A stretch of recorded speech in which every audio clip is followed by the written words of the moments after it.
เงินให้เพิ่นแล้วก็มาลัดเป็นทีม เนื้อห่างเด่นอ่ะ ถ้ามาตามกันประธานจะเกิดแล้วต้องเลือกก็เอาเกลือใส่อันน่ะแอลนี่บ่ขึ้นไปกินยืนต้นขามพุ่นเบิ่งวิวด้านหลวงนี่แหละเมื่อกี้มีต้นตาลมีต้นขามอันนี้เป็นรถไฟฟ้าบอกคือรถไฟ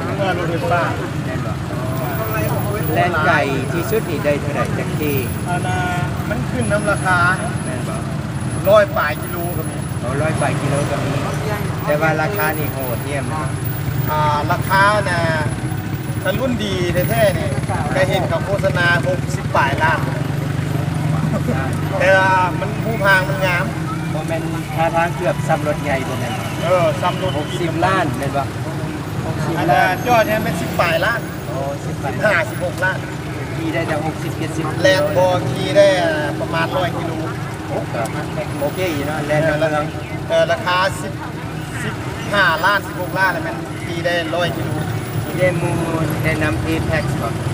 แพ็กซ์บ่นี่คันดำๆนี่ PCX โอ้ PCX กินน้ำมันโอ้บ่แม่นมีรุ่นนึงก็แนะนำ Honda ไปไกลได้นะบ้าว่าเบิ่งก่อนเบิ่งก่อนเพราะว่าอยากได้เอารถไปคันหนึ่งย้ำแลนเรียกแลนอย่างออกบ้านออกเมืองเนี่ยนี่ก็ลองมาให้ได้ซื้อใส่ซื้อใส่ก็ได้พอหนาว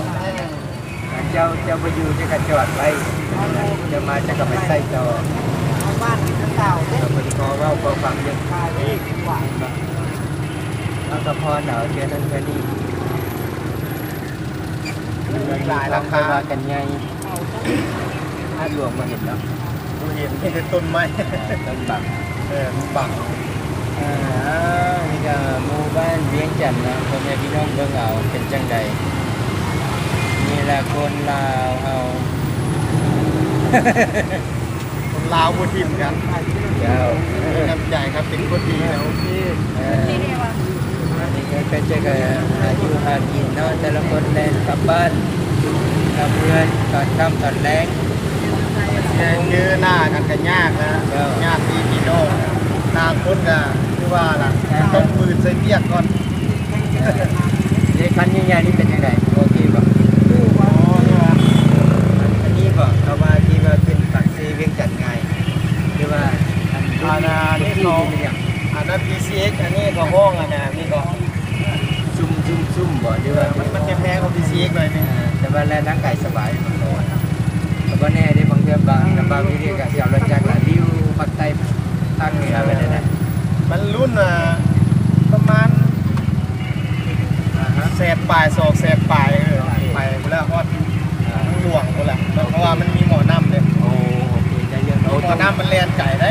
ต้องมีหม้อน้ำเนาะแม่ถ้าบ่มีหม้อน้ำบ่รอดเด้คันฮู้ซ้ำนั้นก็โอเคเนาะคันเรามีหม้อน้ำก็ซอยให้แม่ระบายความร้อนระบายความร้อนลงเนาะแล้วแม่นแล้วมา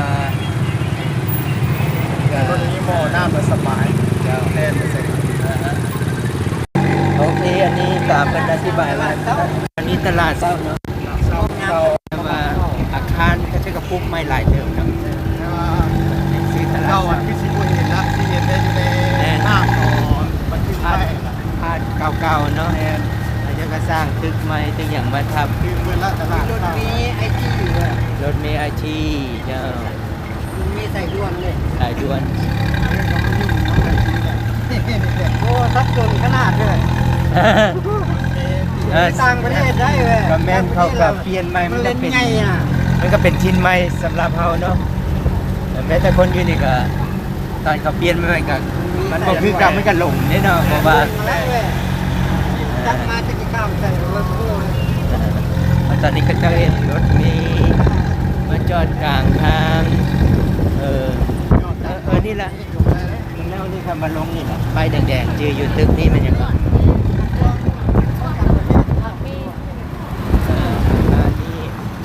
ตลาดเช้านี่วัดทัดคุณโอ้วัดทัดคุณนี่นะวัดทัดคุณยินดีบอกตายคือใครผู้ใหญ่ฮะ วัดธาตุฝุ่นอยู่นี้เนาะ เอาเลยทางนำมาเด้อไงเด้อ ธาตุฝุ่น มันก็นะ อืม ก็อันนี้ก็มีอ่ะ อายุสามวลี โอ้ว่าเนี่ย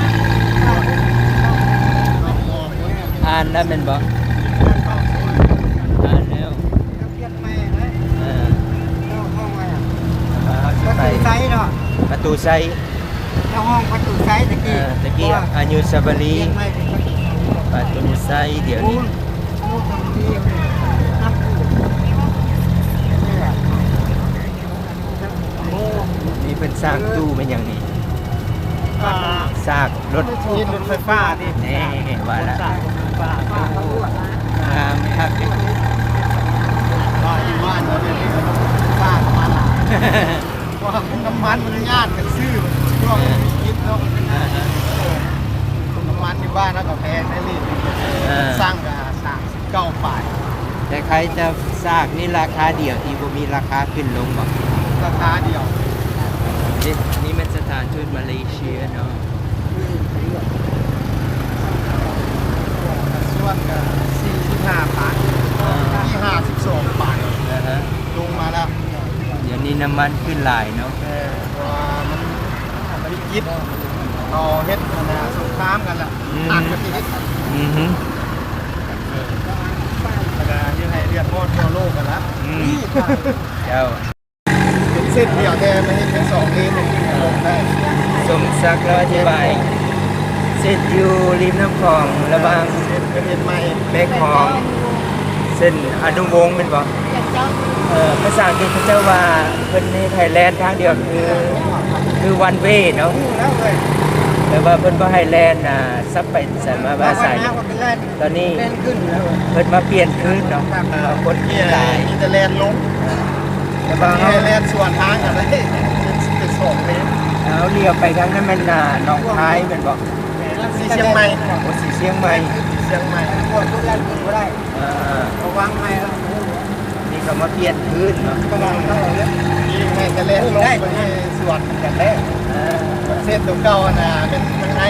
อิตาแลนด์ลงไว้แลนด์ขึ้นไปนี่ อ่า เป็นตัวเก่าเดิมๆมา ให้คุ้มให้คุ้มให้ มีแต่บอลยาวซื้อกินแล้วอยู่ แล้วคนท่องเที่ยว บอลท่องเที่ยว ตอนแรกผมเปิดตอนแรก นั่งกินอยู่ริมคลองสีเชียงใหม่เมืองไทย99 ปีอันนี้มันเลงรถจักรเลงรถจักรก็หมายถึงใบเลงเนาะที่ว่ารถจักรยังไปทางซ้ายอีกนะอันนี้เป็นทางรถใหญ่สถานที่ท่องเที่ยวประเทศไทยก็คือรถจักรรถจีบ สอบปอยน้ำมาค่ะรวมหลายเรือได้อยู่ลุงหัวขาขายได้ โอ้หมายถึง ได้คนเครื่องขึ้นมาเพราะว่าย้ำคนเลย แต่บ้านยามน้ำท่วมนี่ขึ้นมาหม้อเขาขายเครื่องเลยแม่นบ่ เล่นลง ง่าย เล่นได้ แต่ว่านี่แถวนี้เป็นริมคลองใช่ว่าเขาจะปลูกผักปลูกมีได้เนาะ ได้ แต่ว่าฤดูฝนมานี่น้ำม้าแม่นบ่ นี่ก็ท่วมบนเอาเนี่ยเด็ดบนเที่ยว แนวแถวเป็นหญ้านี่ขึ้นมาฮอดหม้องเขาขายเครื่องขายของ ใจตุ่นได้ก่อนเนี่ย แต่เพราะว่า ชอบนั่นแหละกันเสียงลุง ริมคลอง เขาเห็น ตอนนี้ก็หาโอกาสไปเพียงปลูกมันต้นปลูกอย่างแม่นบ่ จากนี้เป็นเจ้าของนี่ โอ้ มันต้องเป็นของใครของมัน เอ นะ อ เมื่อเจ้าสีไอ้ข้าวได้เห็นคนไทย เขาก็จองไว้แล้ว แม่จองเห็นแต่ละปี สีว่ามีน้ำท่วมมีอย่างกันเนาะมีเจ้ามีอย่าง แม่เนาะ น้ำ เส้นตัวในนี่เป็นเส้นเก่าเส้นเดิมนี่ให้ได้ลงมาดิเนี่ยค่อยขึ้นหาก็มาเปลี่ยนช่วงเดือนปลายช่วงเดี๋ยวเดือน2มันเป็นแล่นขึ้นได้ เขาไปมากับผู้แล้วเขาเล่น แล่นขึ้นได้ห้ามลง คือเก่าละ ลงได้เนาะบาง โอ้ คนเอาไป เขาเปลี่ มาย น โด เป็น น คนไทยอย่างเนี้ย แต่ว่าช่วงนึงก็เจ้าเห็นวันวีก็คือให้แลนทางเดียว เฮ็ดตามมานะเนี่ย แ ทางนี้ให้ขึ้น โยธาเขาแคนทางแคนเมือง ก็วิศวกรน่ะไปนั่งเพิ่นก็อยากทดลองฝีมือเพิ่นเนาะเพื่อให้ความรถสะดวกเอาไปมันบ่สะดวกตามที่ว่าเขาแทบแสนเนาะก็ต้องได้เปลี่ยนขึ้น ผู้เขาเคยเที่ยวเนาะ เอา ก็ตำรวจก็ให้คำแนะนำอยู่แต่ว่าคันโดนไปแล้วก็จะสิได้เสียเงินนะ เอา ผู้ดุนๆเพิ่นมาเนาะ ถ้าเท่ากับ ไม่ มัน เงิน ทวง ไม่แล้วต้องตัวเขียนป้ายใส่เนาะ อ่า เป็นนี่เปลี่ยนใหม่เด้อสิทางตัวนี้ ๆ ให้ได้แทนลุงเด้อขึ้นบ่ได้เด้อเจ้าอนุวงศ์กันเด้อทั้งขึ้นทั้งลงได้เฮ็ดใหม่แล้วถึงสั้นเกี่ยงตำรวจบ่ได้ คือโค้งตลาดเศร้าละไปผู้ไปพ่วงนี่ เจ้า ไปเที่ยงตำรวจว่าเอ้าตะกี้คนมาคอยก็โค้งได้แล้วผู้เขียนป้ายซ้ายพาวานี่กูแพ้เพิ่นว่าขนาดบ่เฮ็ดเด้อโอ้ก็บ่เฮ็ดแล้วเพิ่นโอ้โหคือหนุ่มเคยมาเทื่อนึง เจ้า เหนียวแล้วเอ้ยกูบ่ฮู้ก็บ่ฮู้ได้ก็ฮู้อยู่ต่างแข่งมาเนาะ แนะนำก่อนถ้ามันหลายเที่ยวก็ยังไปกัน เออ จำเป็นเขาเลย ถ้าหลายเทื่อนี่เอาละอันนี้เทื่อเดียวนี่บ่เป็นหยัง คือเขาเห็นว่าหลายเดือนเนาะ เนี่ย เขาจะเปลี่ยนแล้วเปลี่ยน ว่า แล้ว จะมาเปลี่ยนเส้นทางเนี่ย อันนี้ก็ พวกที่ต่างแข่งก็เคยมาเนี่ย วันนี้เราก็จะกลับมาเปลี่ยนกับพื้นเราจะแบบทดลองไป ถ้าหลายเทื่อตำรวจคือบ่ได้เลย ปุ๊บทำไม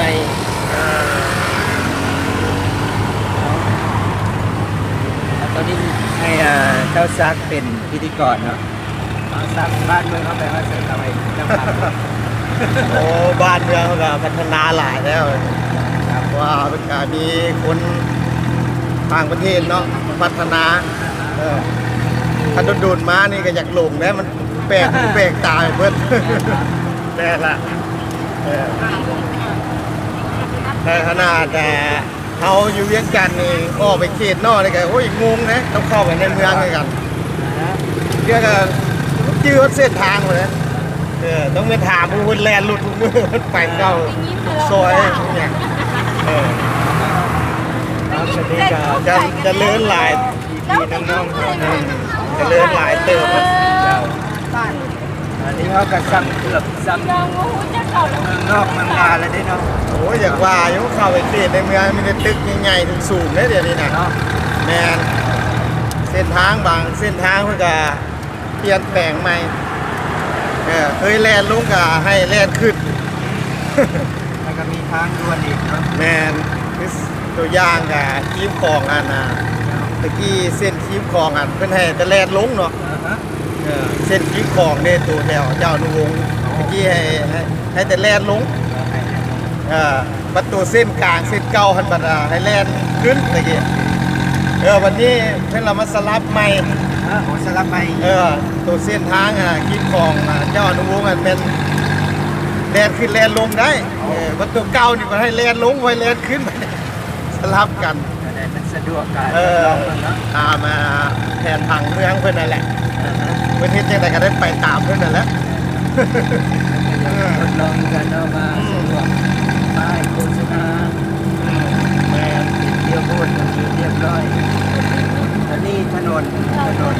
อยู่นี่ 13 13เลข13 ใกล้ เนื้อ แล้วก็ ไอ้พูด ใหญ่แล้วเนาะ ต่างนะโดนบ้านอากาศตัวนี้นะ บ้านไทยก็ อยู่บ้านอากาศ บ้านอากาศ ท่าทหาร ทหารอากาศ ท่าทหารอากาศ703 ที่บ้านรุ่นนี้กันฮะ อยู่หมองอุตุนิยม ปวดเรื่อง แรกว่าเขาเจ้ามากเฮ็ดใหม่ละ จะมากเกินไป นะครับนี่มันเฮ็ดเป็ดสั้น9สั้น10สั้นพุ่นมามันก็บ่จื้อแล้ว เย็นแตกหลายเนาะ เงินแปลงหลายเว้ย ตัวยืนนี่ยังหลง กูอยู่ยังลงนะ ตัวต่างกัน แต่ที่อยู่บ้านอากาศ10 ปีแล้วย้ายไปอยู่บ้านย่าผ้าละ5-6 ปีละโรงแรมมันบ้านอากาศเขาก็ยึดแล้วสิขายให้จีนเบิดแล้วโอ้มีแต่จีนด้วยคนลาวบ่มี ซื้อยากไม่เท่ากันนี้ โอ้ย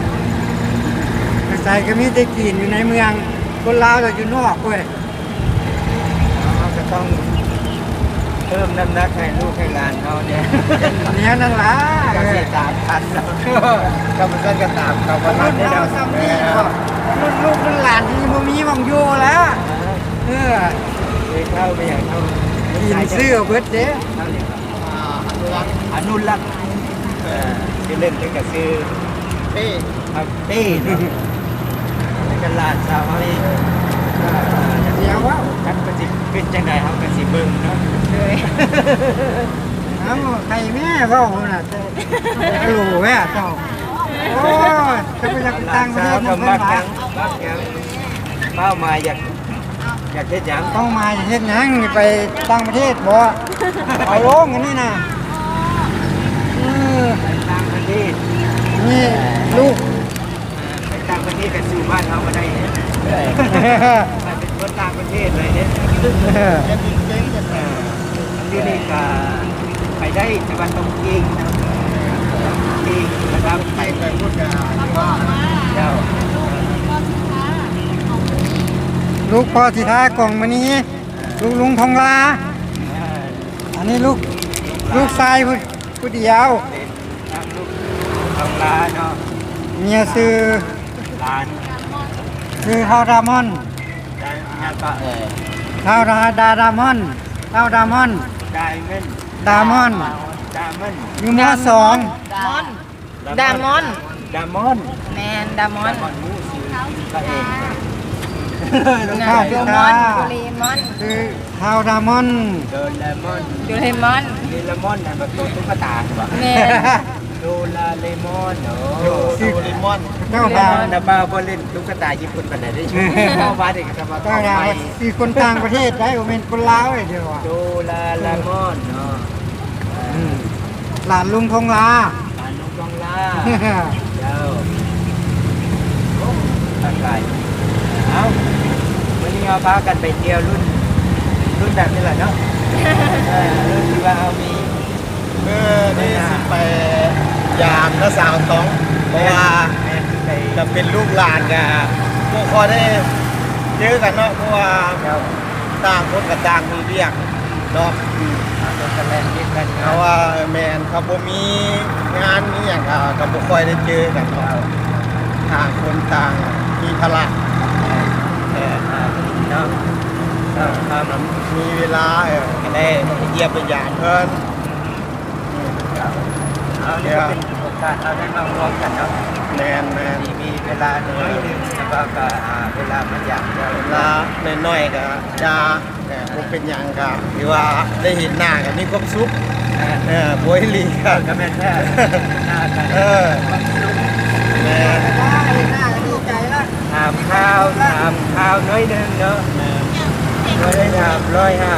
635เพื่อจะถามเพื่อนี้บางวัน10 ปีเนาะ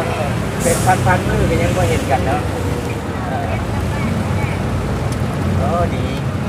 เอาลูกหลานเขาก็มีเงินมีเองเป็นยังไงก็ได้ไปหน่อยนึงกันเบิ่งน้องเบิ่งหลานพาเขาไปเล็กไปน้อยเนาะ แม่น พอพาเขาเห็นทางนอกทางในเด่นหน่อยนึงแล้วหลังจากนั้นก็หลังจากนั้นก็สิ้นกับเขาเนาะอะไรเป็นยังไงไปยังไง ว่ามีบุญมีวาสนาคอยได้มาเจอกันคนเอาโบยลีนี่ก็บ่มีบุญวาสนากับโบได้เจอกันได้ แม่น ท้ายว่ากันลงเรือลำเดียวกันนะเนาะ สร้างบุญสร้างศีลมาร่วมกันมาได้มาเจอกัน กับแม่เนี่ยเราเรือลำเดียวกันวันเดียวกันเนาะ ว่าไปตรงคนละภาค แม่น แล้วต้องมีโอกาสมาหากันสร้างงานกัน ไปอยู่คนละทวีปคนละประเทศเลยซะ คนหนึ่งก็ข้ามภาคข้ามภาค วันสุดท้ายก็มีบุญร่วมกันก็ได้มาเจอกันไม่เห็นหน้าเห็นตากันสายสัมพันธ์เป็นป้าเป็นลุงเป็นอ้ายเป็นพี่เป็นน้องเป็นนุ่งให้มันถือว่าโอเคแล้วสุดยอด เอานับแต่ปี2026กับแม่นชุดแรกเขาได้มาถ่ายวิดีโอ ดียวที่ว่าบ่ได้เจอกันหลายปีหลายปีเนาะแล้วปีหน้าปีไหนหรือว่าเดือน1เดือน2เฮาก็สิมาหาใหม่มีโอกาสจะมาเยี่ยมน้องหลานเฮาว่าอีกครั้งหนึงก็มาเบิ่งว่าเขาจะไปฮอดใส่มาฮอดใส่เนาะวันนี้ขอชุดวิดีโอไว้ก่อนนะจังหน่อยเฮาไปเจอห้านหาต่อไปเบิ่งราคาขายกันได้เนาะแล้วก็สิไปเบิ่งต่อตอนนี้เอาพักขอหยุดวิดีโอไว้กันเอาสบายดีอันนี้ก็ห้านหลานชายเฮาเนาะสมศักดิ์เห็นบ่จังไดสบายดีซักของมันนี่คือเก่าซักของมันนี่ไอ้เบ้ยนี่หลานเจ้าเจ้าบ่อยากมาเยี่ยมมาอยากกับเจ้าบ่อันนี้ก็น้าเบาแอนเนาะแล้วก็ไอ้สีทนบ่สีทนนั่นอยู่บ้านงืมเนาะอันนี้สีท้านั่นสีทนแม่นเนาะอันนี้ก็ภรรยาของเพิ่นเนาะกับน้าสาวลูกชายลูกสาวมีแต่คือสิผู้สูงๆนะเบิ่งขารุ่นนี้เขาเจ้าสูงกันเฮาเด้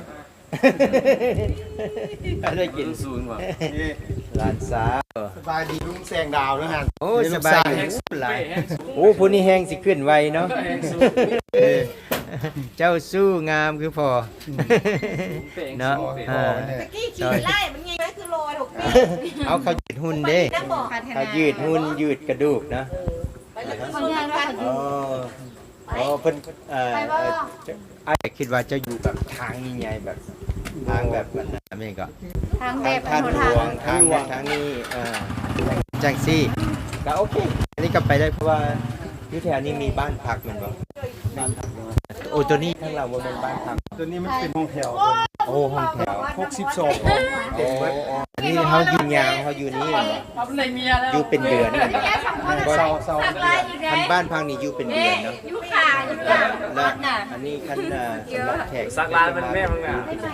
ว่าไอออนเอาเนี่ยไอออนเนี่ย สำหรับแขกพักได้ นั่นพักเป็นเดือน สาวอยู่แล้วเดือน2เดือนนี้แล้วออก โลมันผู้ควรเนี่ยปีนเห็นงานบางเงี้ยเต้เต้ เดี๋ยวนี่โอ้จังได๋ก็ซอยพอซอยแม่ง่ายเนี่ยกล้ามกำลังใหญ่เนาะมีหน้ามีเนิ่มเนาะ ไปเสียพาเงินโรงยานแล้วเอา ได้เบื้อยแม่พี่น้องบ้านเกิดบุงข้าวเบิ่งห้านข้าวซักขายมดน้ำปูน้ำปลา อยู่ห้องแถวนี่แหละ เจ้าโอ้เจริญก้าวหน้าน้องชายเอา พอทูไทยไปซอยกัน แต่จังว่าชูไทยไปแล้วมันง่ายกันพักบ่ถูเนี่ย เปิดสกัด เจ้า เศร้าโศกห่อ เอาซับ ส่วนตัวนึงเอาเครื่องไว้ โอ้ต้องเพราะว่ามีเครื่องหลายนะ เครื่องเงินเนี่ย กาว่าจักปีเขาจังสิได้เข้าแล้วก็หัวเราะนะ มาอยู่นี่ก็แต่โควิดช่วง2เพิ่งเข้า6ปีนี่ติบ่ นี่อาห้องหลานชายเจ้า สบายดีเด้อ เบาหน้า น้ำเบาน้าบ่เนาะ2น้าสาว เคยตุ้ยแสงจันทร์นี่เด้อพันทักษักนี่ก้าวหน้าอยู่เด้มีแต่ตอนนี้เพิ่นกำลังเก็บเงินเก็บทองสิไปสร้างบ้านเนาะที่พ่อแม่แบ่งให้เพิ่นก็ยังทูๆไทยๆไปคือว่ากันเนาะ ตามเศรษฐกิจ เจ้าตามเศรษฐกิจเอาเบิ่งกันเพื่อดวงสตาร์ขึ้นไว้ก็สิเนาะได้ย้ายกลับไปอยู่ไว้เอาก็ยินดี ครับเศรษฐ บา กิ ได้ จ ยิน เจ้า ดีจะก้าวหน้าเนาะเอานี่ก็มาแวะห้านชัดซักอันนี้ก็ลูกชายเพิ่นอีกเทื่อนึงเนาะสบายดีครับเทื่อนึงขอซื้อเด้เสียงแท้ซื้อหยังก็ ซื้ออนุรักษ์กล่องมี โอ้เพิ่นน่ะอนุรักษ์ไปโอ้ซื้อคักเด้อนุรักษ์กล่องวันนี้ซื้อเล่นซื้อเป้บ่ เลย ครับเป้เนาะ ไปน้ำกันบอกหาเราไปเที่ยว เราไปเที่ยว ไป ค่าห้าน ไปละมาน้ำกัน เขื่อนเจ้า ไปเฮือนเลยนะไปน้ำกันบอก ไปห้าน ขายเขาจี ห้านน้าสาวตองนะ พี่เข้างานสั่งทำยัง ไป ไง บ้านเจ๊ทำงาน ให้พรไป ได้อยู่ เที่ยวไปตลาด เราไปที่ เรา เรา เปิดธุรกิจเขาจีเมื่อเรามาเดือนสองนะ เบิ่งห้านปาร์ตี้แล้ว เดือนสองไผ่สิมา เดือนสองเดือนหนึ่งเดือนสองอันเอ้ยใหญ่เจ้าเอ้ยแสงจันทร์ นาบาวนาก็สิลงมาเดือน11แล้วสิมา3เดือน เดือน3 เดือน ด้วยตุ้ยแล้วก็น้องผู้ที่3น้องนกน้องสาวนกอะนะกับเขาส่งผัวเรา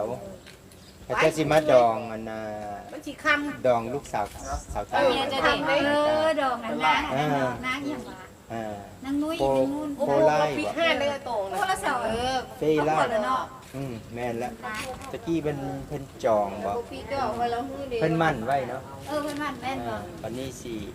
กินดองแล้วเด้ถ้าค่อยก็คือสิฮอดอยู่ดอกแต่บ่แน่ใจ เพราะว่าเพิ่นว่าคือบ่ท่าไป บ่สิมาสมอง